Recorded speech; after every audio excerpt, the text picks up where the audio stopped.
Welcome to Cambodia Business Week. Glad to be back on this beautiful Saturday morning.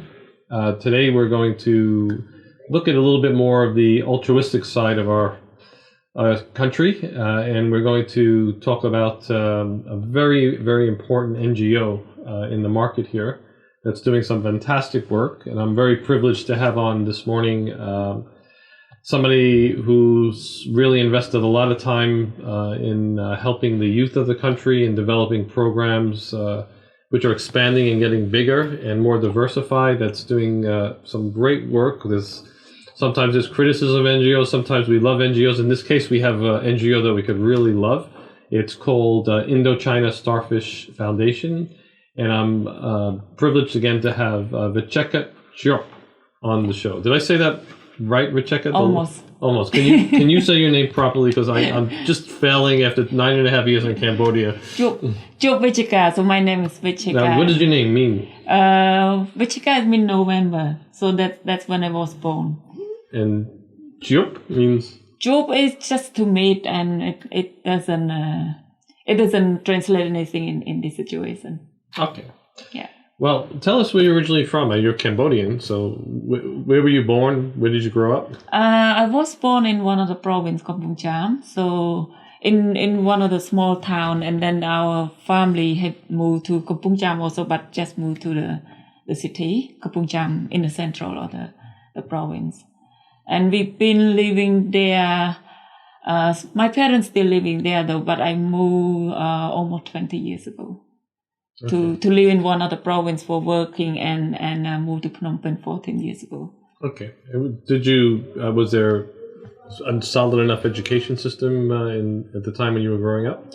At that time, I never finished high school.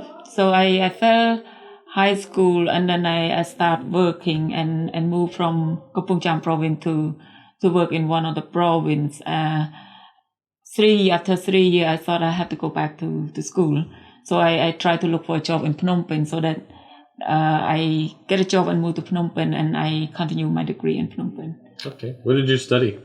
I studied general management. General management. Okay. Yeah. Which school did you attend? Bilbrai. Bilbrai? Yeah, okay. Bilbrai. Okay. The easy one. It's not that easy. And you graduated? Yeah. Okay, with a degree in management. Yeah, general management, yeah. Okay. And did you go on for further studies, or you decided to go to work? No, I study at the same time I'm working. So I study at night time and working daytime, full time. So it's quite challenging. It's not easy to manage between the very busy job and study at the same time. When I finished, I thought I'm done for that time. Yeah, enough. Okay. So where did you work? What was your first job? My first job was I started my first job when I was 17 years old as a cleaner. So that's how I started. Work was tough those times, right? It was not easy to get a good job at the... No, because I didn't finish high school too at the time. But I was a cleaner with one of the Western family who work in the church. So at the time I was not in school. So I thought it's an opportunity for me to work and to learn English. So that's how I start to speak a little bit of English. Right. And then what are some of the other jobs you had before you assumed responsibility for the NGO? So moving from that job, I moved to Kampong Thom province, so one other province, to work as a volunteer. For 1 year over there, it's charity organization also. 1 year over there, I applied for a full-time job in the same organization. And I stayed there for 2 years. And then moved to work in another organization in Phnom Penh for 5 years. So within 5 years, I changed 3 different roles. And then, is it mostly in the field of NGOs? Yeah. Okay. And then after that, I moved to a business for less than a year. It's a small business at the time, which I feel it's not enough challenge, not enough work to do. So I keep looking for some new challenge. So after some time, I start this job in an Indochina Starfish Foundation. Okay, so what brought you to Indochina Starfish Foundation? So at the time, I was introduced by one of my boss in the old organization to the current organization, which at the time the organization very small. So we work with like 50 children in the education program, and around also few hundred children in the football program in 2008. So I started working alongside with the previous country manager, which I'm taking over the role 2.5 years ago. The organization started growing, and currently the organization works with more than 600 children in education program and almost 4,000 children in the football program. Tell us about the NGO. Tell us about what is your primary vision and goals as an NGO? So Indochina Starfish Foundation started in 2006. So we run two main programs. One is education, one is football. So education program, we work with children who never been to school before or drop out of school because the family cannot afford to keep them in school. Even the school is free, but they have to pay for stationery, they have to pay for school uniform, bicycle, and all sorts of things related to the school. This is mostly in the provinces, right? Yeah. So most of the family we work with, they come from province, but they move to city, kind of the parent looking for a new job in the city. So most of them have to pay for the rent and stuff like that. So when they move to city, the children who already been in school, they either drop out, or if the one that never been in school, they miss the opportunity to go to school. So we work with that children, bring them in, teach them to grade in 1 year, to catch them up to the right age with the right grade, because we only take children from 8 to 11 years old. So effectively, you're an education institution. Yeah. You're a school. Yeah, it's a school. So we run two schools, one in Sturminjay, one in Chbampo. But the children stay with us only 2 years, and then we integrate them to go to government school. So the idea is that we catch them up in our school, and then we support them to go to government school. So they go through the whole government school system. So it's a transition period between coming from another part of the country, catching up, using the school to catch up, and also as the parents are trying to get work and stabilize and get a place to live. You're sort of taking care of the children part of the day through the school. Yeah. And they're also getting up to a certain level where they can attend school here in Phnom Penh. Okay. Yeah. So and how's that program grown over the years? Because I saw your numbers; it's just going. So every year we take on between 80 to 100 new students, and then we integrate similar number of students to go to government school. So, but the number that integrate the government school, we continue to support them with stationery, bicycle, school fee if it need to, like extra class and things like that. And they come back for English class, because English is one of the main language for better employment opportunity, and also university require English also. So they come back for English class, they come back for computer, they come back for sport activity, and they come back for extra class. How do you qualify it?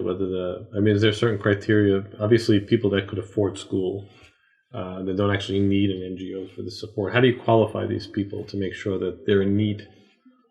So we had a list of criteria. Right. So we work with local authority to identify the family in need, and then we have the social worker team who is interviewing all the family before we take on.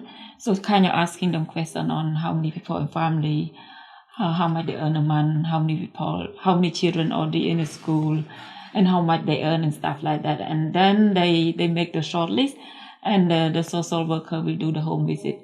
So the home visit without them know in advance, just to see the real situation. Is the social worker house. Part of your organization? Yeah. Okay. So you're qualifying people to make sure they're in need.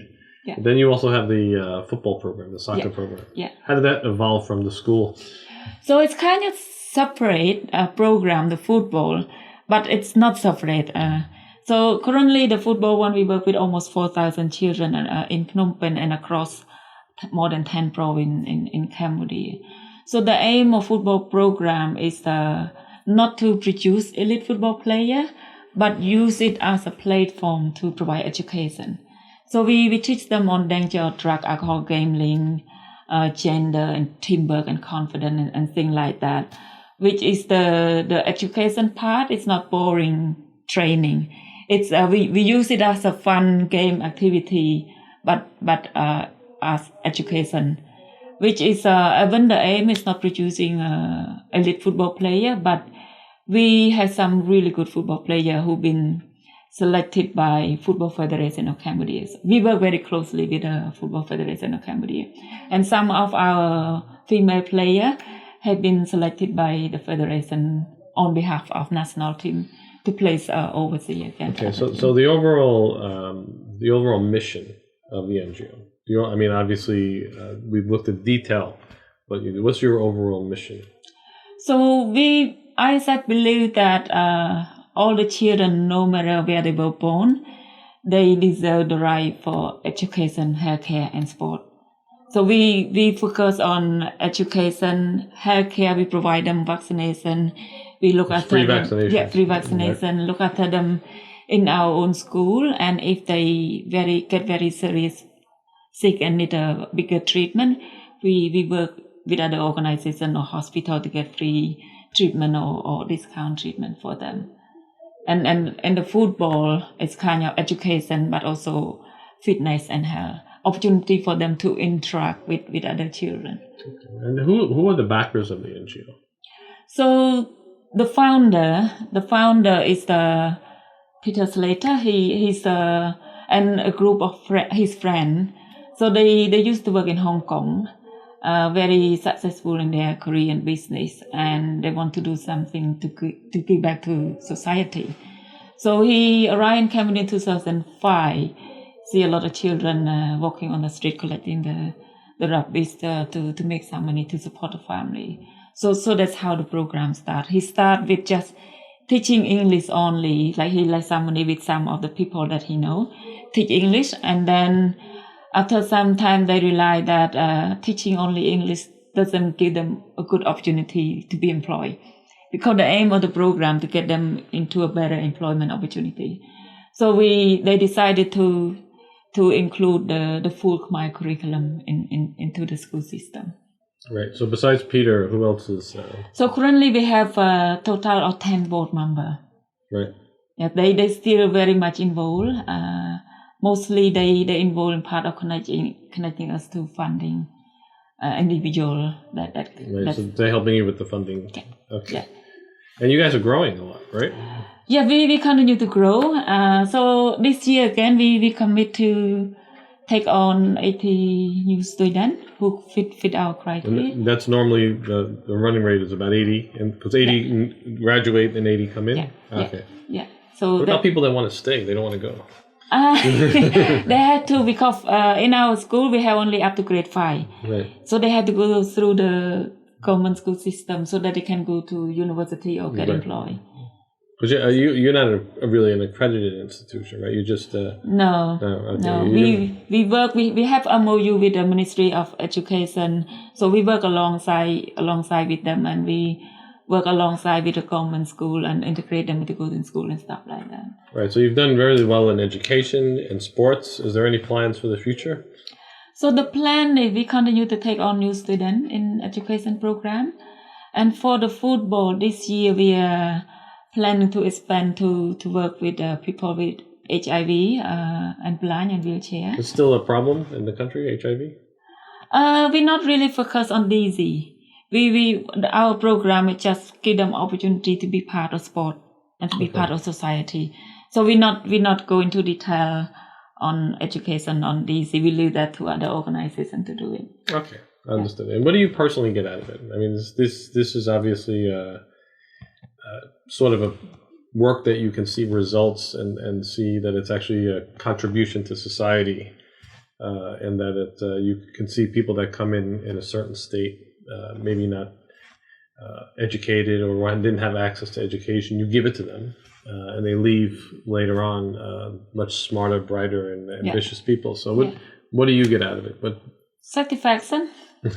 You see, I started in an organization like almost 9 years ago. So I see a lot of children that small, and they getting growing bigger and taller and very mature. And one of the students, because we are 11-year-old organization, we have only one first student finish high school, finish grade 12. She is currently working as a cashier in one of the restaurants, and she's doing accounting degree.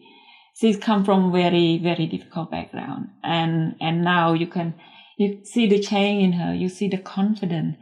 You can see that she's going to go somewhere. She's growing, and she's very determined to do better, to grow. So there'll be a lot of thankful adults that were children in your school that will be very thankful for what you've done for them. Well, it's been fantastic work that you guys are doing. You've been doing it for 11 years now. And I guess where do you go from here in terms of an NGO? You're gonna increase your activities. You're now only located in Phnom Penh at the moment. Yeah, only in Phnom education, only Phnom Penh, Chba, Amper, and Steng Min Chey. But football program is in Phnom Penh and more than 10 provinces across the country. How many people working for the NGO? 100 people. 100 people, yeah. Mostly Khmer's? Yeah, only 2 foreigners. Right. All Cambodian, only 2 foreigners.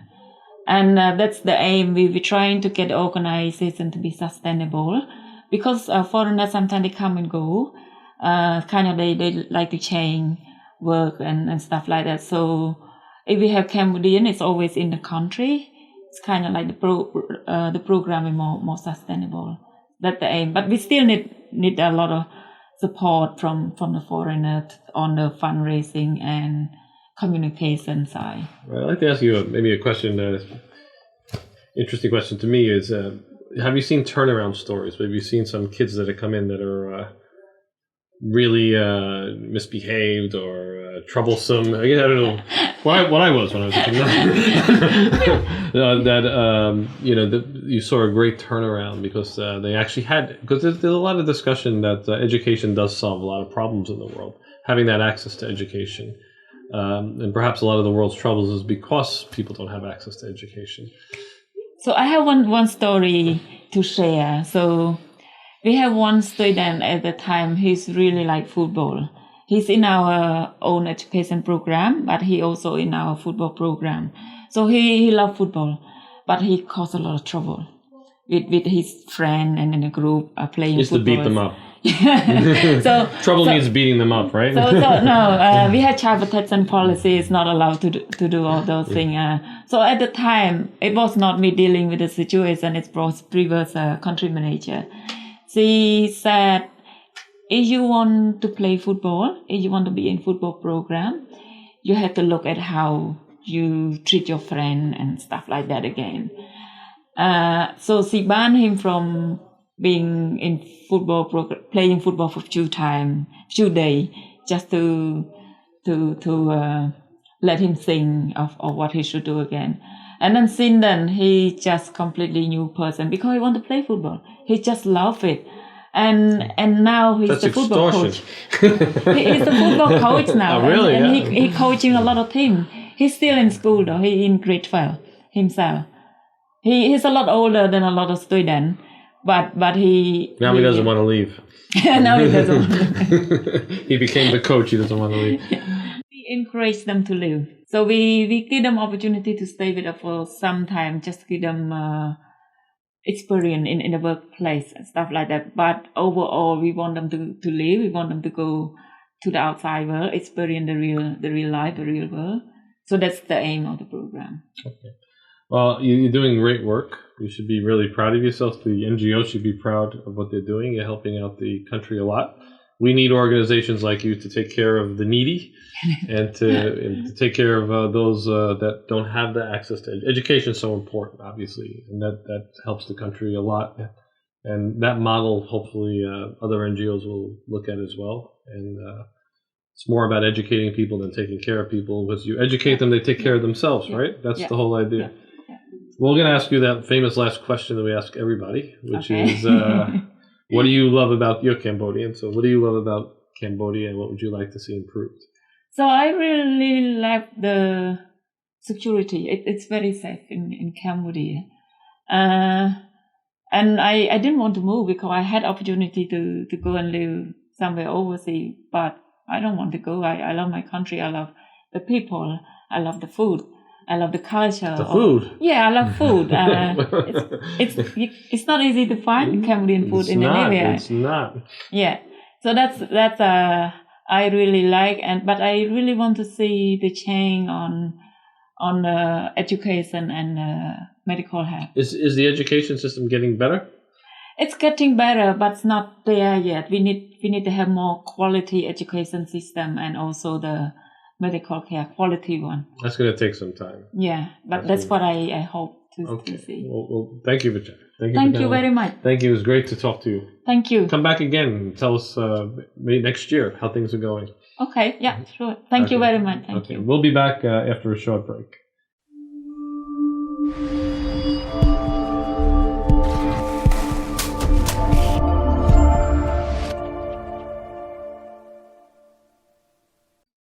Welcome back to Cambodia Business Week. We have two guests today. We talked about NGOs before, which was an educational institution. We're going to talk about education in a different way, professional education, training, which Andrew's a returning. Well, Andrew, first, welcome back. Thank you. Thank you for coming back on our show. I must have behaved myself the first time. Thank you for having me back. Your business must be successful that you've actually lasted now a year in Cambodia. Not complaining. Yeah. Okay, well, you came, if I remember correctly, you came from South Africa, and you opened up shop here about a year ago. Yeah. And you started a training company, which was a little faddish at the time. Yeah. And becoming more faddish. I can't tell you how many direct mails I get a day about training for this and training for that. So it's become quite a competitive market here. It has, and I mean, yeah, it is getting increasingly competitive. I mean, I've noticed a difference just in the year that I've been in business in Phnom Penh. But what's starting to kind of get my goat, as the English love to say, is... That means he's getting upset. It's just, the number of multinational companies that are sending staff to be trained to, in Singapore or Malaysia or Bangkok. And, I meet a lot of companies in the kind of process of expanding my client base. And you hear it once or twice and you think, oh, yeah, okay. And then you hear it 10 or 20 times. And you start to think that, but there's a bit of a problem here. See, I didn't realize that. So a lot of bigger companies, let's say international companies, are sending their staff for training overseas. Yeah. Despite the availability of a plethora of training companies here. Well, this is the point. I mean, the presentation clinic is but one of a handful of new breed of training companies in Phnom Penh that are able to offer world-class training solutions right in our own backyard. And, multinational company A, who has a representative office in Phnom Penh, but whose regional headquarters might be in Singapore or Malaysia, is, sending staff from Cambodia to Singapore or Malaysia to conduct training that we are more than capable of doing right here at home. Now, what type of training are they getting overseas that they supposedly can't get here? Well, that's just it. I mean, that's what I keep coming away from these meetings scratching my head about, is that it's sales training, management coaching. The one company I spoke to last week said, no, we actually have a presentation trainer in Singapore. We could be doing that here at a fraction of the cost. Right. And not only at a fraction of the cost, but also these multinational companies are then contributing to the growth of the training sector here in Cambodia, which, as you rightly say, is getting bigger and is getting increasingly competitive. But what are we doing throwing thousands of dollars into the economies of Singapore and Malaysia when we can be benefiting the economy here at home? Okay, well, that's very interesting. I mean, I guess a lot of people didn't realize that. So is it mostly the top multinational companies that are doing this? It's the big companies whose brands you'd instantly recognize. So your success, I guess, the success in the market for companies like yours is with the small and medium-sized companies. Yes, I mean, I kind of scratch my head every week when I take a look at my website and the homepage. We've got our client logos on there, and I kind of think, how on earth did I build up a client base that looks like this in just a year? And I came to Cambodia with the express intention of helping Cambodian-owned companies. And it just has happened that my own client base is multinationals with as you say, the slightly smaller guys. But it's the big guys who are, I think, missing an opportunity here. And I think spending way too much on training. I mean, doing that training here at home, as I said to you earlier, helping to create a training center in and out of Phnom Penh, so that companies in Singapore and Malaysia start sending their staff here to be trained, benefits us all. Right. And is it reaching out to these HR managers to get a change of mindset? How do you do that? Well, I mean, yeah, the process is, I think, starting to prick the conscience of these multinational companies. But is it also the fact that regional headquarters says we use this firm in 10 countries or 15 countries, and we have to use them in Cambodia, and Cambodia has to go to Singapore, Vietnam has to go to Singapore? Yeah, possibly. And I think the origins of it, I understand. 10 years ago, this level of training was not available or widely available in Phnom Penh. It is now.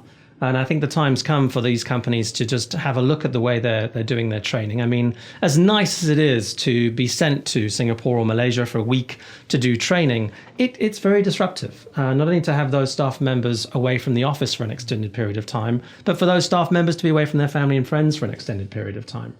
We can do this here. People want to get away once in a while, right? That's called a holiday. We used to call it a boondoggle. But anyway. Yeah, we all like to get away on business. Sure, I'm not disputing that, but I think those multinational companies are kind of missing out on a trick.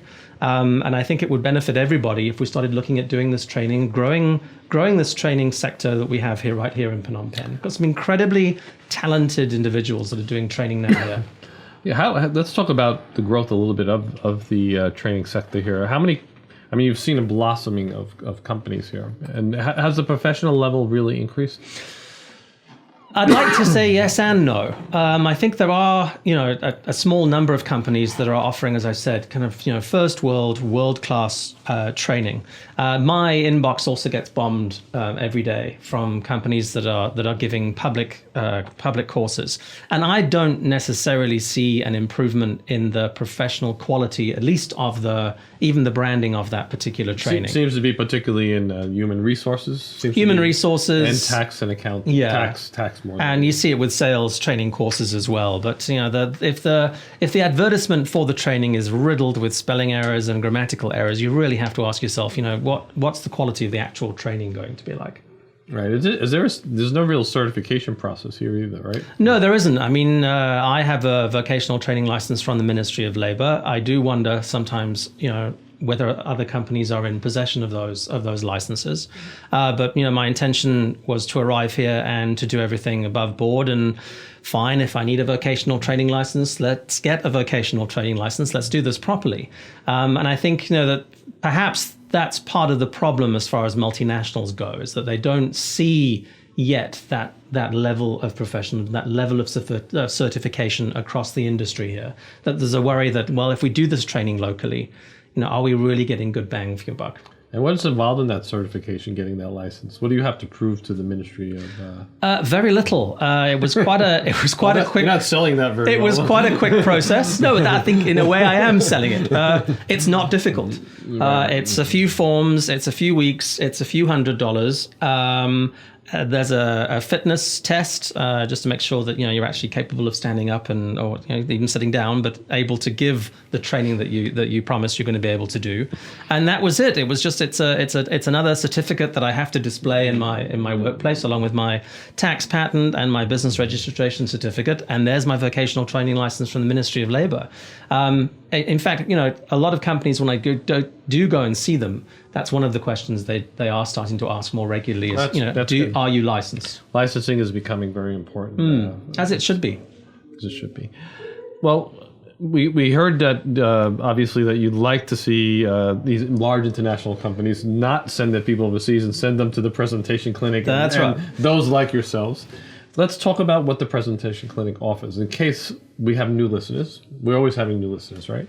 So you were on about a year ago, if I remember. It was early December, so yeah, a good 7. You really 7, 8 you months. remember? You did say then actually we'd have you back in 6 months, so we're a few weeks late, I suppose. That's usually happens.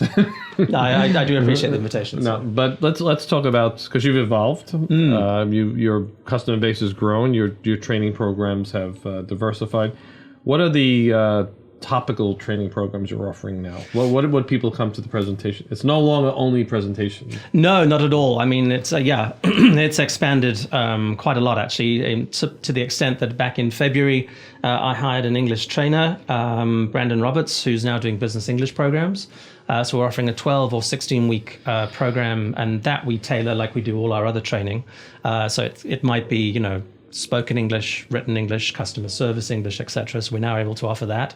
We're doing a lot of sales training and sales presentation training. So helping staff who are in sales who don't necessarily have the confidence that would come with the job, we help them to develop that confidence. We are doing a fair bit of presentation training, particularly a few nervous CEOs around town that have big presentations coming up that, I had a guy call me a couple of weeks ago, and typically they always leave it to the last minute. I've got a presentation. It's Monday morning. They call. I've got a presentation on Thursday.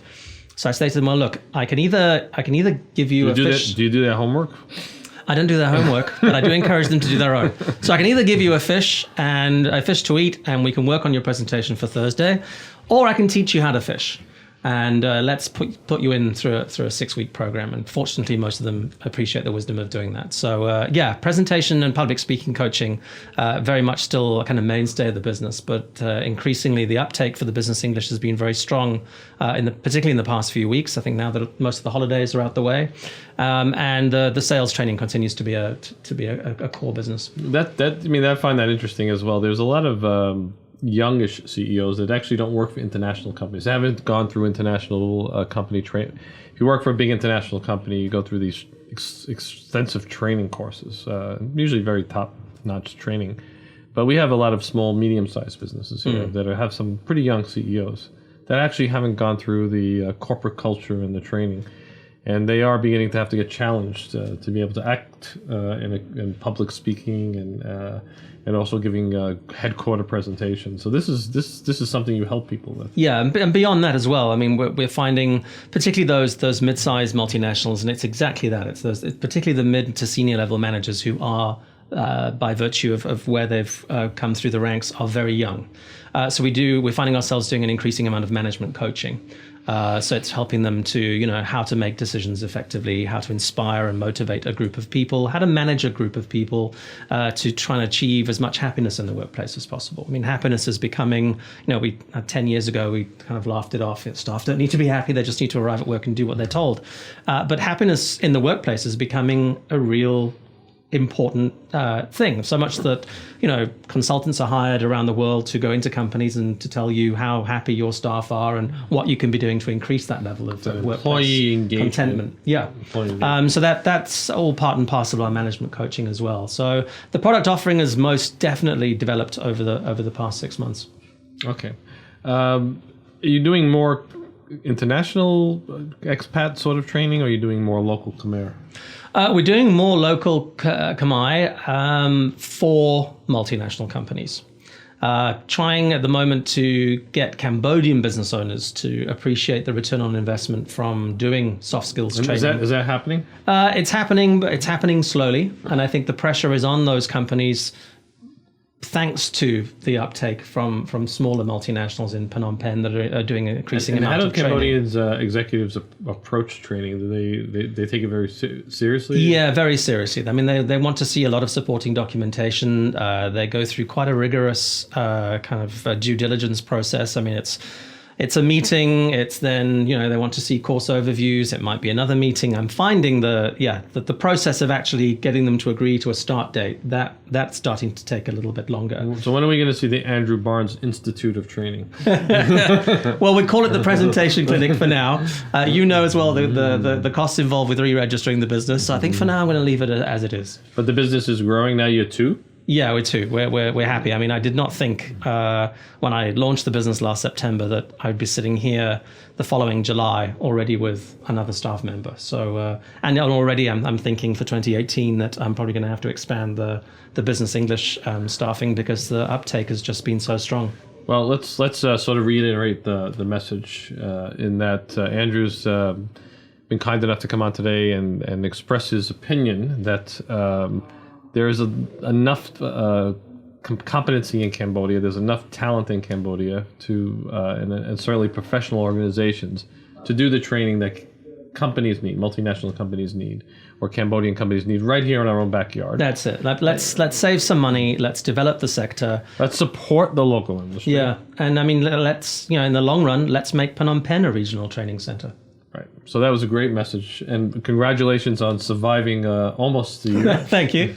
What does they say? If you don't make it in 2 years, you made it in 1 year. So Yeah, I keep seeing all these stats for failures of startups, which I try to ignore. So it's just one day at a time, one foot in front of the other, one invoice at a time. Okay. Well, congratulations, Andrew. Great job. Thanks, Anthony. Thank you. Thank you for coming on again. Thanks for having me back. Okay. Thanks.